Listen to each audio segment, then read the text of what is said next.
Welcome to Houston Sports Talk with your host, Robert Land. Thanks for checking into the best Houston sports podcast, part of the Bleav Network. Joining me to break down Rockets draft prospects is host of the Upside Swings NBA Draft Podcast and contributor to the Rockets Chop Shop YouTube channel, Cooper Klein. So he's the perfect mix to have on this show because he knows the draft, he knows the Rockets. And Cooper, are you ready to get us excited about the third pick of the draft? Yeah, I'm ready to get everyone as excited as I was when we got this pick. I know everyone's been shit talking this draft a little bit, me included, to be fully fair. But I'm very excited to get into the breakdown of the guys I'm really praying we can get. I'm sure you have two or three guys you'd like to see the Rockets get. So let's start with your biggest dream selection. Who's your ideal pick if he's available for the Rockets at 3? There's really, a top 3 of guys for me, which lines up perfectly because mathematically we'll get one of the guys that I would love here no matter what. But like my most realistic dream pick, I think I would go with Holland. He's kind of fallen out of grace a little bit with the wider draft community, especially like the mainstream draft sources. He was slated as number 1 or 2 coming into the year just about everywhere, goes to the G League Ignite. Struggles a little bit from an efficiency standpoint, is put into a way too big of a role for him. He's basically their primary initiator last season. They did nothing to cover up his weaknesses and actually support him as a player. But I think that he would be a great Rocket. First thing, the big sell for me is it's another guy who we can really lean into that defense and rebounding team identity. He's the best rebounding wing in the draft for my money. A strong 6'6", 6'7", super athletic, great feel for rebounding. He does all the little stuff. He fights for boards. He is constantly attacking the rim. The more rebounding you have on a team, the better. I don't think you can ever have too much rebounding. He has good defensive instincts. He's not like a guy who's just going to show up and immediately be like an Amen, who's like a supercomputer, like shutting down every single thing, perfect rotations everywhere.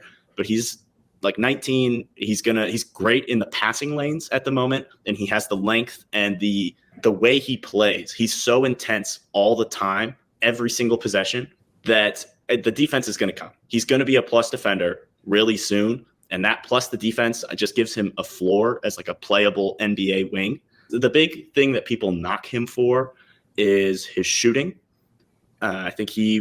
I should know this off the top of my head. I think he was at around 27%. I can pull this up real quick. Yeah, the Rockets, that's the thing, is shooting is an issue. Why do you like him if shooting is the issue with some forwards that aren't really good shooters like Amen and Tari right now? I do buy the shooting long term. The raw 3-point numbers were bad. I shot 24%. But he was dealing with an injury for a lot of the year, and a lot of his attempts were really, really difficult just because nobody could like pass. Like he would move off ball, get to a spot, and nobody could pass him the ball when he was open at the 3-point line. He didn't get very many catch and shoot opportunities. He was a really good free throw shooter, took a lot of attempts. Finished at around a 75% rate at the free throw line. For a guy who's like a not good shooter, he's also just got good touch in general. Just really comfortable, took a lot of attempts, has a lot of other indicators that he will be a good shooter from a statistical standpoint. And I don't think he needs to be elite. He just needs to be, this guy is thinking twice when he is at the 3-point line. He just needs to be, don't leave him there completely wide open levels of shooter, because the slashing and the playmaking with the slashing is borderline elite, in my opinion. That's the real sell. Is there is star potential for him as a finisher, as a free throw tank, and as a passer, which I think is where people really kind of misevaluate him or understand him. I think he's one of the best creator bets in this class. The handle is admittedly weak at the moment, which is a really big issue for him on the Rockets. But if you're at 3, I think you have to take the most talented guy available. And that's a lot of the sell with Ron. We'll get into a guy here in a minute who's more of like a fit, like a perfect fit every time kind of guy. But he can really pass. He makes really quick decisions. He moves the ball really quickly. He makes the correct read more times than not. And he makes really advanced reads. He sees the floor at a really high level. I just don't think that the G League's like freewheeling up and down the court as fast as possible style was the best developmental context for a guy who is so erratic at the moment. He needs to be slowed down and put into more of like what Ime Udoka showed last year, which is more structure. like almost too much structure so that he can see how the game works at the NBA level, figure out, oh, this is what he was so obviously experimenting and just like overcompensating for the fact that his team needed him to do all this stuff that he struggled at times. And I think he can come in, have an instant impact while also having a really high ceiling because he is just so obviously talented that he's worth taking at 3, even if he is kind of a weird fit for the Rockets. He's listed at 6'8", but then I know they've started doing the measurables at the combine. Was he measuring at 6'8", and what did they measure his wingspan? Did you see what all of that came out to? I think he was at 6'7" at the combine, or like 6'6 3/4, which is, I think, about how tall like Jarris Walker was. Tari was a little bit taller than that. And his wingspan is 6'11", I think is what it measured out to. Not major measurables, but I think he had a 40-inch vertical leap. He's super quick, super agile, and you see it play out functionally in the tape. And that's one of the biggest things for me is there's these guys who can test really well at the combine. And it's like, oh yeah, when you have 10 seconds to charge up and like really load up for your vertical leap, that's great. But if you're not able to jump in like a ton of different situations while you're playing, that's basically a useless skill. So I think Holland is really versatile athletically. He can move in a lot of different ways. He does just so much different stuff really well. He's strong. He's quick. He can really jump. Like, we have a lot of really good athletes on this team, but Ron is a unique athlete in the way that he moves and covers ground. Is it just the G League is the reason why he's fallen down boards a little bit? I noticed he was higher on a lot of the mocks earlier in the year. Yeah, I do think the G League context is really bad.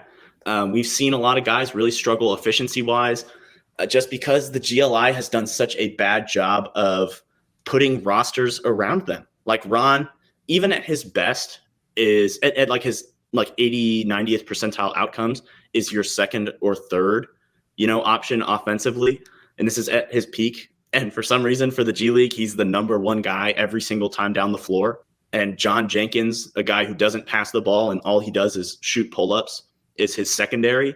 There was no creativity with how he was used. There was no using him as a screener. There was no him cutting. There was no creativity. He was just basically thrown to the wolves.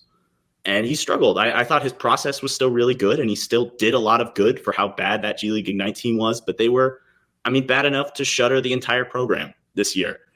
And yeah, the thing with the G League is every guy that's come out of there pretty much has been a project. Scoot looked awful early in the year, looked a little bit better, but still not great his rookie season.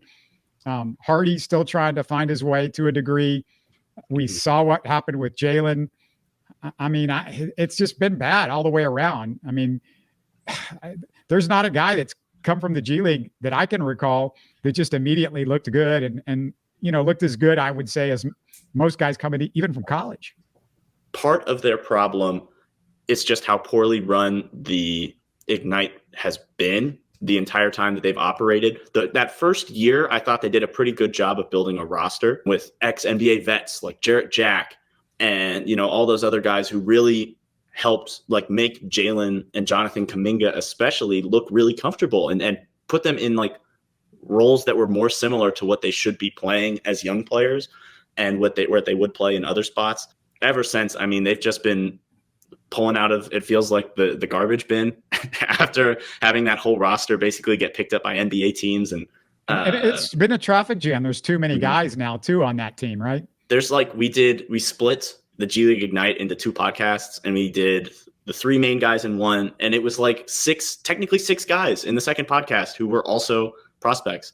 And every single one of them has to play. Every single one of them has to like be able to showcase their skills, all this stuff. And they're just not able to, with this many. Yeah, 9 guys. And how many games do they play in a season? Not that many, right? I think it's around 30 to 40.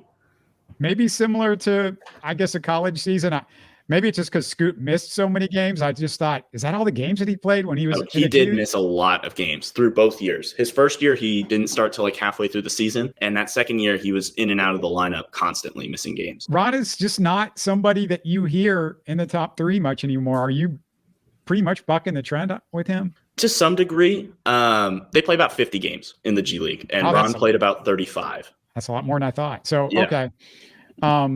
Who would be your number 2 option for the Rockets? Almost the opposite in terms of philosophy, like drafting philosophy here.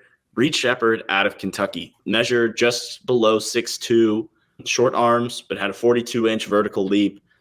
I mean, just lit the Nets on fire in college basketball this year. I think it was 52% from three, 70% true shooting, historically, comically ridiculous shooting numbers, and they never fell off. He played 30 games, and like there was no real like, oh, he was really good until this month, and then he just kind of fell off. Or like with Cody Williams, where it's like he was really good for the first 3 weeks of the season, and then he got injured.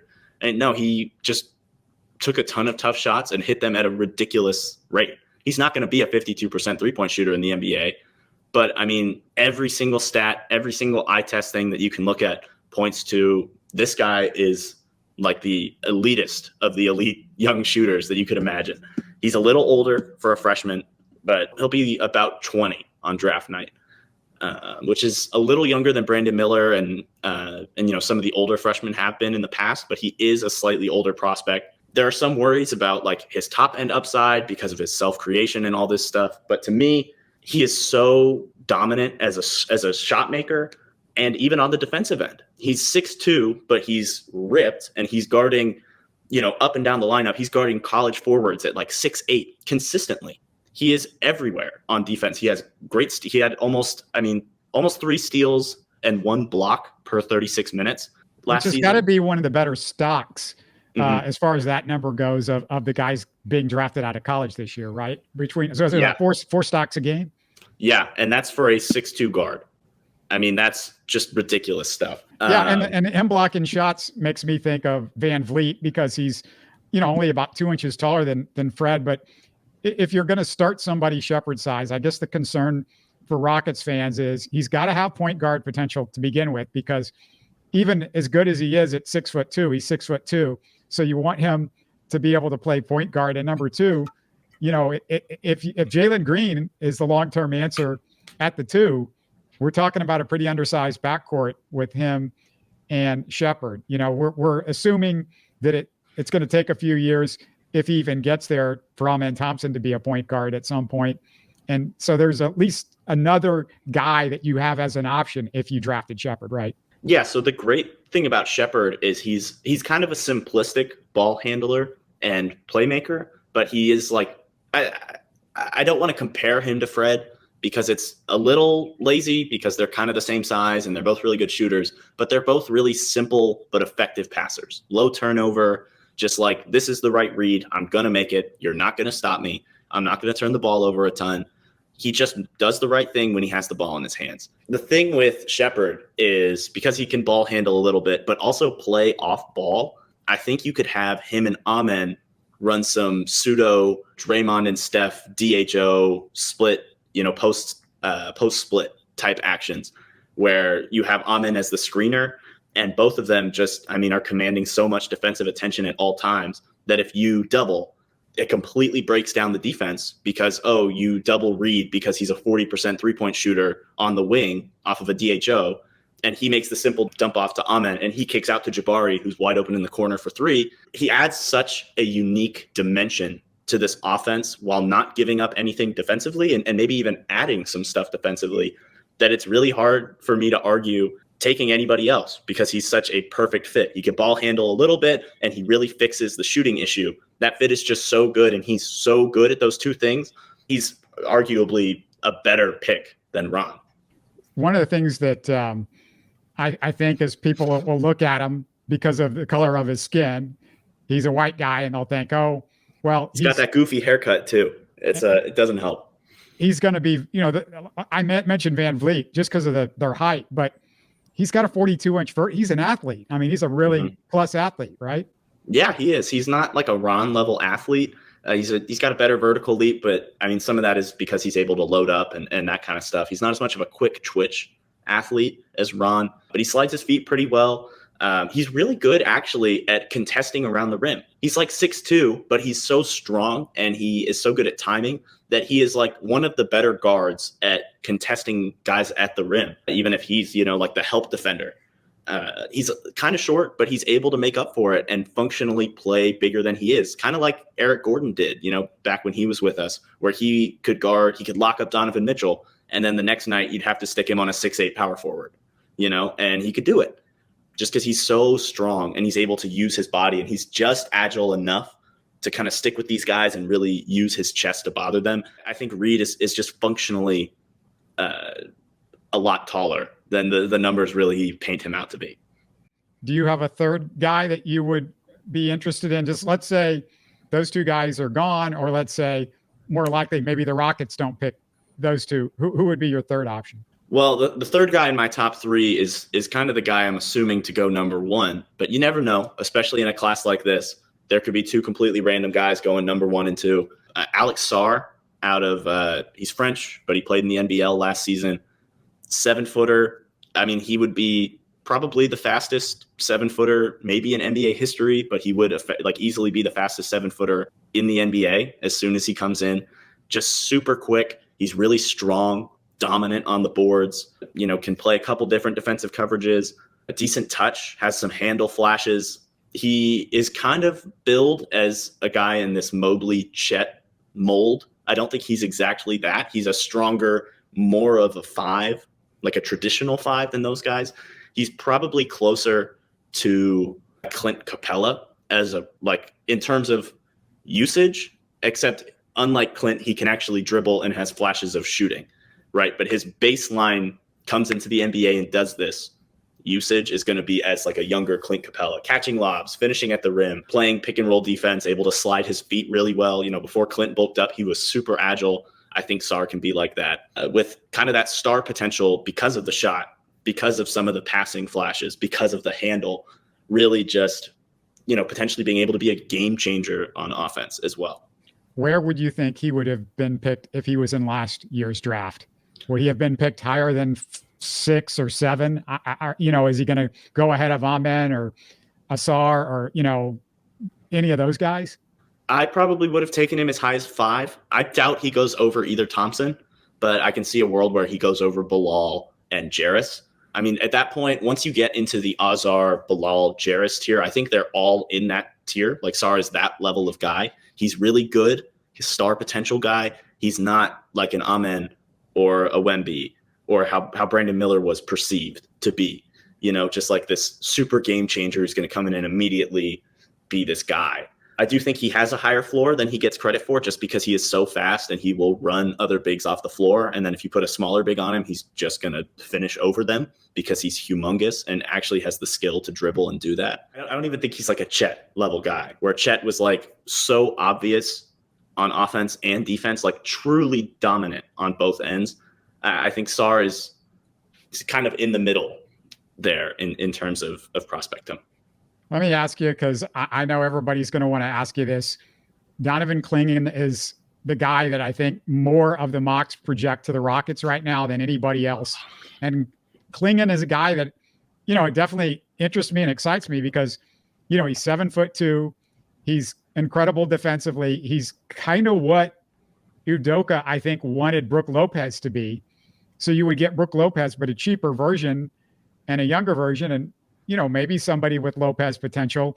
Offensively, he's not, quite there. But, what are your thoughts on Clingan and somebody that could fit in Houston? And, could you see it get to the point where he could fit with a Şengün if he came here?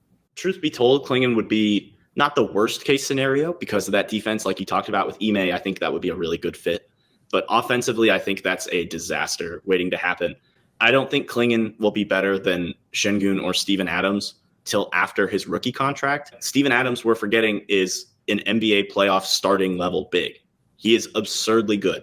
Maybe the injury sapped him, but I don't know if Clingan year one is going to be better than even a Jock Landale. The offense for him is really raw. Like, people refuse to talk about how bad the offense is. He can't shoot. 55% free throw shooter who took maybe one half-court 3 attempt, and it was a heave. Like, he is not a shooter. He's the worst finishing 7-footer in this class. Every time he's played, one of these giants, he just cannot finish against them. He played against Edey, And Edey is not a great defender. He's just huge, and he could not finish a layup over him. He couldn't finish around him. He doesn't have any kind of bag. He's got some cool passing moments, but he's not like a hub. He's not an Isaiah Hartenstein level where he can dribble a little bit, make advanced reads. He has to just hold the ball in the post and make reads out of either the low or the high post. And that's it. He's super limited offensively. And he really thrived because that UConn offense was just like 70 to 80% of his shots were wide open. And even then, his touch numbers are still not great. It's a really big worry if you're this offensively lacking and you're going to go in the top 3. He's definitely a top 10 guy, definitely a lottery guy. I think the number 1 buzz and even the top 3 buzz is ridiculous. I don't think him or Şengün is going to shoot it, and they're both overlap and, bump heads so much offensively that it is just a disaster waiting to happen. And he's not talented enough to draft and put behind Şengün or like write him in there ahead of Steven Adams. So I don't think it would happen because of our big man depth. And I don't think I just don't think it's a great idea in theory.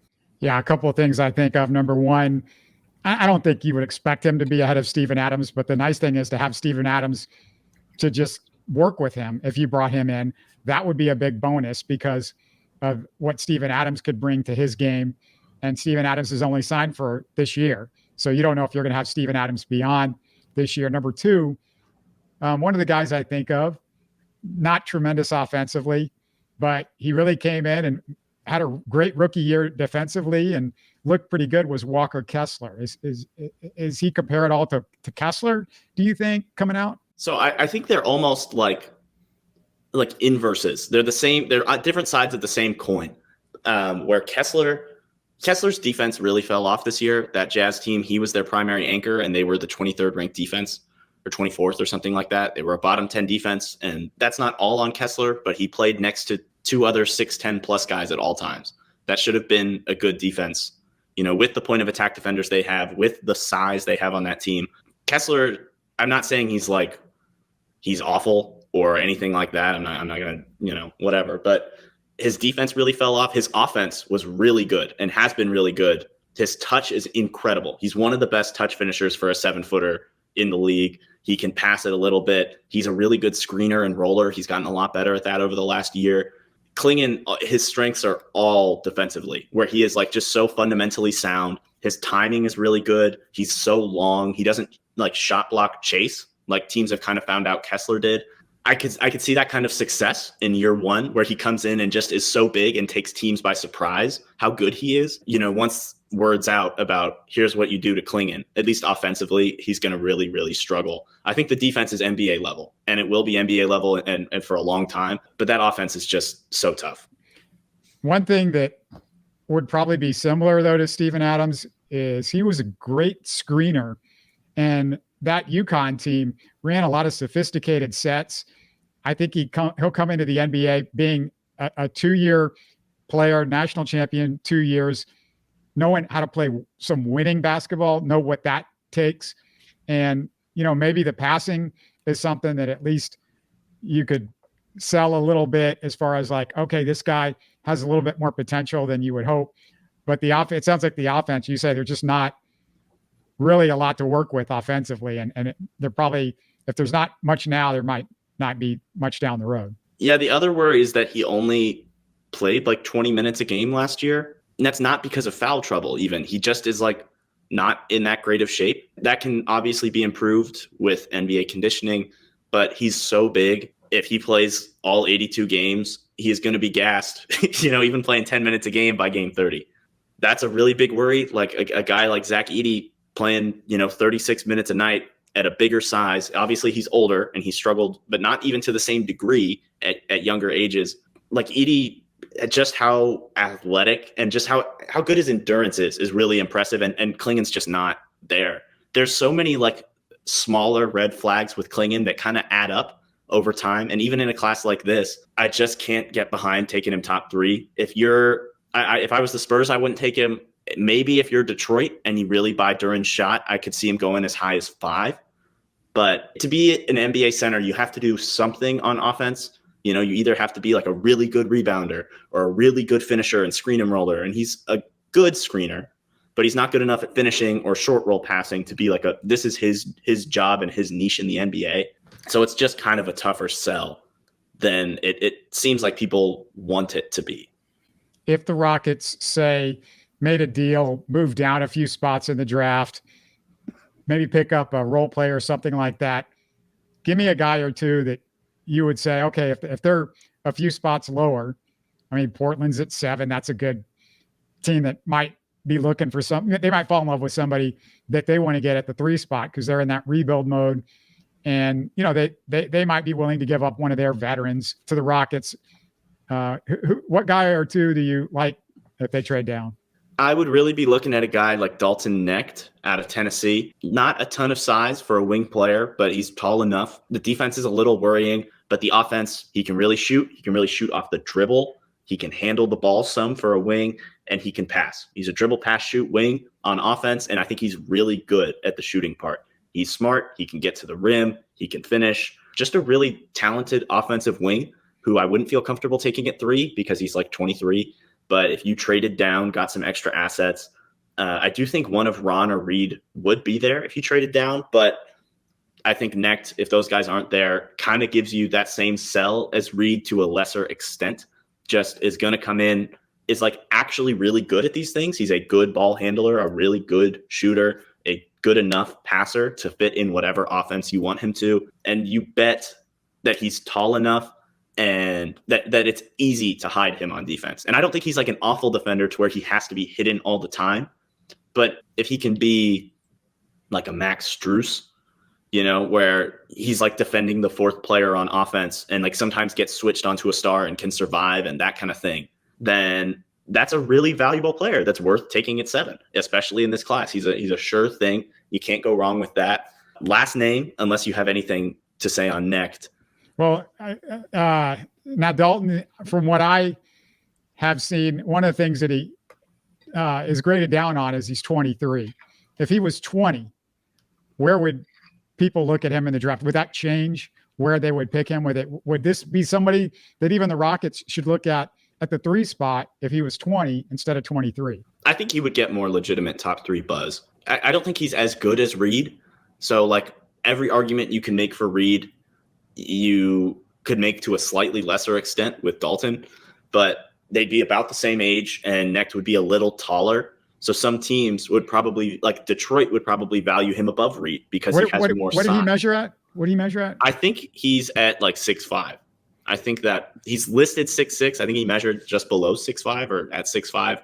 But in shoes, he's 6'5". Why do these guys always list themselves an inch bigger? That they get to the combine, that they all say, okay, now you're an inch shorter. I mean, this happens every single year. Why do they list themselves more than an inch a lot of times taller than they are? Because it sticks in NBA evaluators' minds. If you come in and you think, so the big one that I use is Jarris. Jarris is listed some places he's 6'8". Certain places list him at 6'9". He's just so big he has to be 6'9". So he's listed there. In high school, he's listed at like 6'9".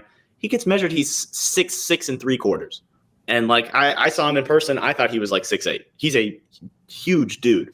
But that bias of like people think he has to be a big man. And so people just see like 6'8" and it's like, oh, that's big enough to be a big man. Even if you see the number like 6'4" at the proper measurement, whenever you think about him, you're going to think about, oh, he's a taller 6'4". He's like 6'5", 6'6". Those few extra inches can be the difference between getting drafted 10th and being drafted, 20th.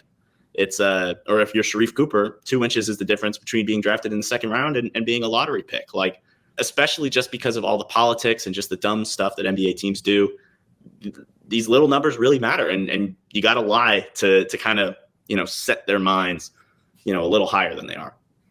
The Rockets have a 2nd round pick. It's so hard to figure out who's going to be there, but do you have a couple of guys that you think are going to be around that they would be interested in or should be interested in, I should say? This is a spot where you could also fill the glaring holes the Rockets have. Ball handler, shooter. And there are 2 guys who I think really fill that, and a few other names I can throw out there. Houston Cougar legend Jamal Shead, arguably the best ball handler in the draft, and one of the best defensive guards arguably ever. He was a multiple-time defensive player of the year in multiple conferences, super athletic, I buy the shot. I think he's a better shooter than the numbers really say, just because he was forced into taking so many awful heaves for that Cougar offense. I would love to see him continue his career in Houston, come here, be a backup point guard, a third string point guard, really get to learn behind some really great players, and hopefully stick around. The other point guard I could see us taking, UConn's Tristan Newton, the best player on a national championship team. Kind of speaks for itself. Great ball handler, great shooter, can really pass. He also fills that niche of just being able to handle the ball and shoot, fill those holes. He's a leader. So is Jamal. These two guys are great leaders, great culture guys, the kind of guy that you take in the second, because even if he's not like an NBA level skills guy, you want him in your locker room. Guys are going to want him around. You want him as your 12th man because he's a good guy. He helps keep your team motivated, and he's like a coach on the floor. I would love to see more guys like that on this Rockets team. Those are my two big, I really want these guys with a second round pick. Is there anybody that you would bet on from this draft to be an all-star? There's a few guys with that potential that I would bet on. Almost nobody. I think the three that I would really bet on are my top three, and that's Ron, Reed, and Sarr. Everybody else, I see just massive issues with either their offense or their defense or the stuff in between. Honestly, the only other guy I could maybe see being an all-star is Edey, and that's just because he is so tall and dominant. Maybe the zag just zags so hard and somebody makes it work. I think that's like a 1% chance of happening, but that's like one of the most realistic cases I can see for these guys making an all-star, other than my top three guys. The Hawks are picking number 1. What would you do if you were the Hawks? I think they go Sarr. I think they replace Capella with Sarr, put him next to Trey, get off of DeJounte, maybe get off Onyeka too, see what you can get for him, and just fully commit to Trey, Jalen Johnson, Sarr, see what you have in AJ Griffin, see what you have in Kobe Buffkin. Try and re-garner some picks, but I think they need a hard retooling. Get rid of all these older players, buy DeAndre Hunter, buy Bogdan, really commit to the two guys that they know are good, and then Alex Sarr, who's their number 1 pick and really fits with those two in a really interesting way. What's the latest on Upside Swings? Well, we just did our Bigs episode. It was Edey, Clingan, Kalel Ware, and Dayron Holmes out of Dayton. It was like 3 hours. If you really, really want to get your fix on this draft's Bigs, Upside Swings, wherever you get your podcasts. Next week, we're doing some wings. We have Cody Williams. We have Tijdane Saloun. I'll learn how to pronounce his name before the podcast. Don't eat me alive. And a few other guys, in that wing size ranged guy. And that'll be out probably next week. If you're looking for more Rockets draft, I'll actually be on the Chop Shop talking with Frank later this week, talking about more about these guys and more about their fits with this roster in particular.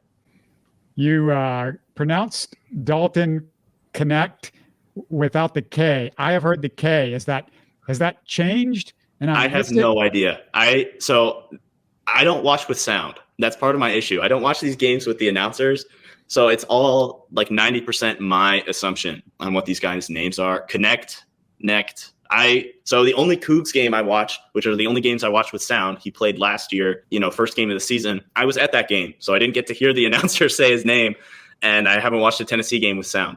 So I'll get around to figuring out how to say his name properly, and I'll let you know the proper pronunciation when I learn it. Yeah, it feels like I've heard everything Connect, but you never, sometimes they might pronounce a guy's name the same all year, and then the guy says, when he's in the draft talk, hey, actually my name was pronounced this way. Mm-hmm. So I just asked because you never know. You mentioned pronunciations, but great stuff as always. Go check out Upside Swings. It's at Alley_oop_coop on X. Good to see you, man.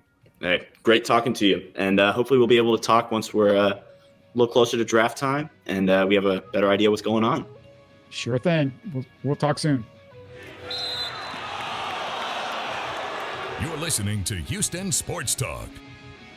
Hey, don't forget to support us by subscribing and commenting on YouTube. You can always listen to us on Spotify, Apple, or your favorite podcast app. Tell your friends about us and share our show links on social media. Spread the word, everybody. Thanks for listening.